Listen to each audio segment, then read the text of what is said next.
What's up, you guys? Slim here, Team Symmetry, here with the next installment of Slim Psychology.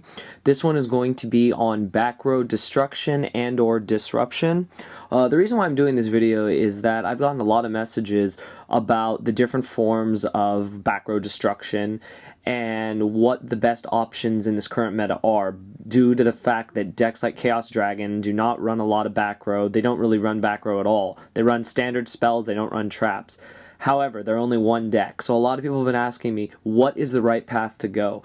We've always heard that 3 MST and Heavy was the staple in pretty much every deck. Nowadays, that seems to be changing. It seems that a lot of decks are starting to realize, well, if I'm going to go against Chaos Dragons, my MSTs are kind of dead. My Heavy's kind of dead. They're never really going to set. What are my other options? What would be a better card that I could run that would not only benefit me against that deck, but also benefit me against the other decks of the meta?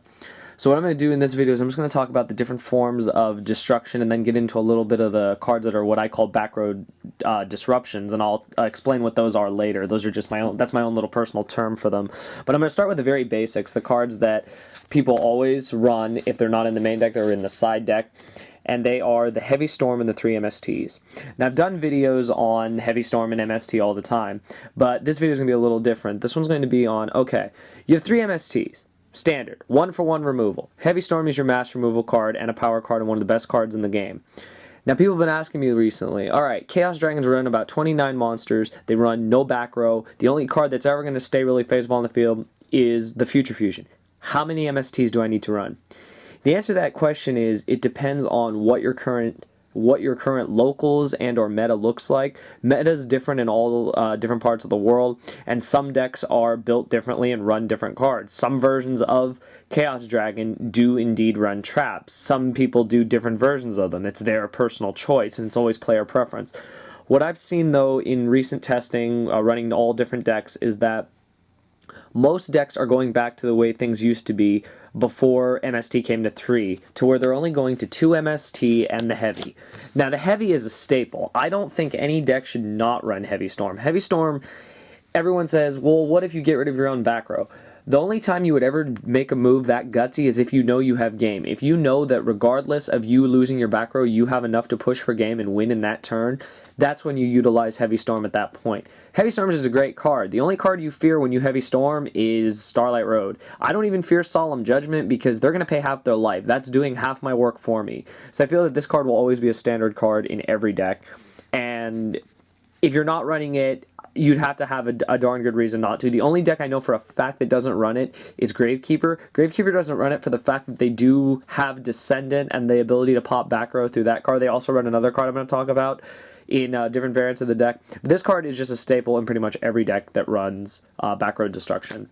Now, the reason why we're only at 2 MSTs now is because, like I said, Chaos Dragons are running rampant. They're the #1 deck. They're the most played deck next to Dino Rabbit. 2 MSTs seems to be enough. The reason why 2 MSTs seems to be enough is that people are running other cards that I don't even really consider Backrow Destruction, but more of a disruption card, and that's Forbidden Lance. I'm going to get into Lance later along with a couple other cards, but that's why MST is being run at 2, and that's usually the standard number now. People are still running 3, don't get me wrong. For a while, I was still running 3 until I realized I'm going to dead draw these against dragons. I'm going to play against a lot of dragons. It happened in my last regionals. I would draw these. They were dead. Luckily, I had other plays. But this card was not that beneficial, and I saw myself siding it out a lot and leaving only in 2. So 2 seems to be the magical number to me. But that's just my player preference in this current format right now upon preparing for Nationals. Now, the question is, when do you MST? You MST when you need to take control of the board. People will blind MST, and that's the worst thing you can do. The way you efficiently use MST is activate it when you need it. I don't even like to set it anymore for the fear of they MST. People are like, okay, they MST my MST. You think that's good, but in reality, that's not that good. This MST could have been the card that saved you when you needed to get rid of a back row. So my advice is, if you're one of those people that sets MST in the end phases, hold on to this card and see if you can use it more efficiently in your next couple games and see if that makes a difference. It might not, but that's just something I've noticed with this card as far as a Backrow Destruction goes. Now, other forms of back row destruction that have been around for a while are Dust Tornado. Pretty much the same thing as MST, except this one you do have to set. So this is another alternative to decks that run heavy back row. If you're playing against a deck like Heroes or TGs or Gravekeeper, Dust Tornado is another really good call, because you can set this card, you know, they do some shenanigans, you can MST or whatever, and then you can, you know, Dust Tornado and get rid of more back row. And this card's just really efficient. I also like this card because you can always just use its other effect. People forget that you can set a spell or trap from your hand, so you can end phase, do that, set that, you draw for your turn, you do something. It's pretty good. People forget about that second effect. Dust Tornado is just another simple back row removal, along with cards like Twister and other stuff I probably don't have here. But I like this card. I don't have really room to side it, but it's a really good card. It disrupts a lot of chains. It's good against Chain Burn and Final Countdown. So this card should still be in most side decks if you're not already side decking Royal Decree or other forms of back row destruction or disruption. So Dust Tornado's Dust Tornado.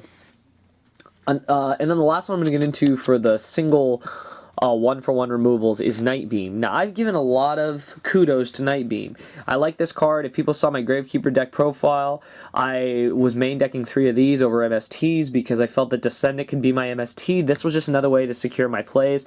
What I love about this card is they can't chain cards to this. They can't chain the card that I'm destroying to this. They can chain other cards, but they can't chain the card that I'm destroying with Night Beam. What I like about this card is I can use it on Gemini Spark, I can use it on Hero Blast, I can use it on cards like that. Pain in the ass cards that can really just hinder your plays and give your opponent advantage in the process. So I do like this card. A lot of people don't, but I'm still rooting for this card. I like this card. It depends how you use it. I think it's just an effective card. Hero decks are starting to use it. Some versions of Samurai are starting to use it. So I know this card is going to go up in popularity. So if you haven't picked up Night Beams, I suggest it. You may not know it now, but this card could really make a difference in the upcoming format. So I really do like Night Beam. It's another simple one-for-one removal, but this one has a little bit of a, I guess like a glimmer, because the ability to knock out cards that would normally be able to be chained, like Book of Moon or something like that, and them not being able to chain is great. So that's what I do like about Night Beam when it comes to Streamlined removal. So that's pretty much it on the Streamlined removal. Now on to what I call back row disruption. Now when I say disruption, everyone knows that disruption means that you're disrupting something that's already in play. Well, cards like that have been around for a while are cards like Trapstun and Royal Decree. They pretty much do the same thing, but in different ways. Royal Decree is a lockdown card that locks down all traps, period. You can MST it, and that's pretty much the only way you can get around it. Heavy Storm it, you know, destroy it with a card effect.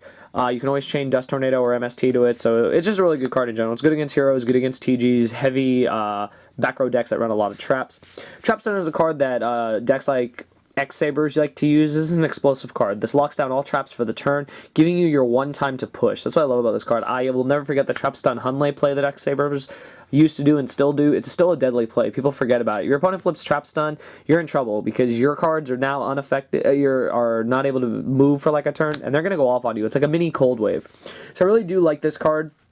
I think this card will definitely make one of my Tech for Talks. People always forget about this card, and I don't know why. I think Trapstun's a great card. If I had a way to run it, I definitely would. Because people don't see it coming. You activate Trapstun. Like, you attack, they go deep prison. You go chain Trapstun. Trapstun resolves first. Oops, your deep prison doesn't work. You just wasted it. So I think Trapstun's still a really good card, and it disrupts a lot of plays. That's why I call this back row disruption. Cards like this completely lock down back row that's already there, and it disrupts your opponent, because your opponent's like, oh, I'm just going to do this to keep control of the board. And like, no, you're not. I'm going to take advantage of the board. So cards like this, I think, are always going to see play. It just depends on what form and in what deck, depending on the format. So good cards in general. Other forms of that are Starlight Road and Dark Bribes. Now, Dark Bribe, I've always liked Dark Bribe. I've liked Dark Bribe since it first came out. I was running it back in the day in a Macrocosmos deck, because this card was great. You didn't care if your opponent drew. Dark Bribe's still seeing seldom play. It's not a bad card. It's great in Malefic. It's decent in Gravekeeper. What I don't like about Dark Bribe, though, is I really don't like my opponent drawing a card. Personally, in all my testing, I just don't like it. I don't like the fact that, yes, my opponent's only drawing one card, but that one card could be the difference between you winning and losing.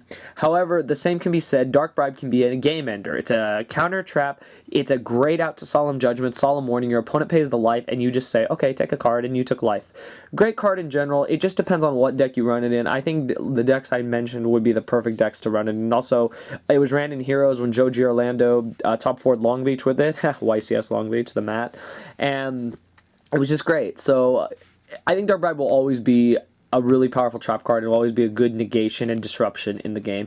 And Starlight Road is just a mindfuck. I really don't like this card. Like, I still can't bring myself to like this card because I feel it's inconsistent. But when this card goes off, it's the biggest disruptor in the game because you think you're going to Heavy Storm or Torrential or something, and this card says no, brings out a Stardust, and you have to get around a Stardust.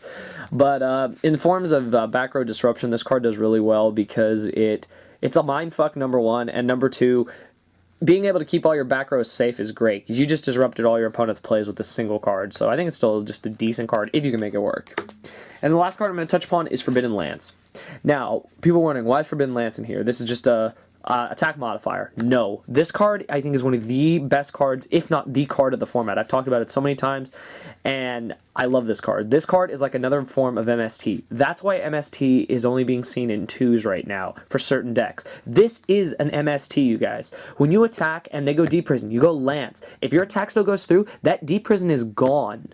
You 1-for-1 did. You took your opponent's monster. Your attack went down, but you still got over your opponent's card, and I think that's great. I think this card is just wonderful and should definitely be run in most decks if you have the room. Dragon players run it, they're really smart for running, and I think this is just a great card overall. This is your other form of MST. In a sense, you can run up to 6 MSTs with 3 MSTs and 3 Lance, and that's why Dino Rabbit does so well. Protecting their monsters, protecting Lagia, protecting Dolka, that's why the deck does so well. This is an ace card in that deck and an ace card in a lot of decks, and I highly suggest that now that it's been reprinted, you pick this card up because this card will do wonders for you, I promise you that. So that's pretty much it, you guys. That's what I wanted to cover in this video about Backrow Disruption and Destruction. When it comes to, picking what your best options are, think about your deck. Does your deck rely on plays to go off? Do you have to main 3 MST? Can you get away with 2? Do you have to main MST at all? Are you Gravekeepers and you can run Night Beams? Or you can not run any Backrow Destruction with spells at all and you can just do it through Descendant and other plays? Are you someone that wants to lock down with Royal Decree like Lightsworn or other variant decks? Are you someone that wants explosive plays with Trap Stun? It's all player preference, and when it comes to side decking, MSTs, Dust Tornadoes, all this stuff is all side deck worthy. Things I highly suggest are main deck versions of Forbidden Lance, of course Heavy Storm, which is a staple, and then when it comes to the rest, you guys decide. So I hope you guys like this video. Like I said, I'm going to be having a lot of people get on my channel in the next couple of weeks.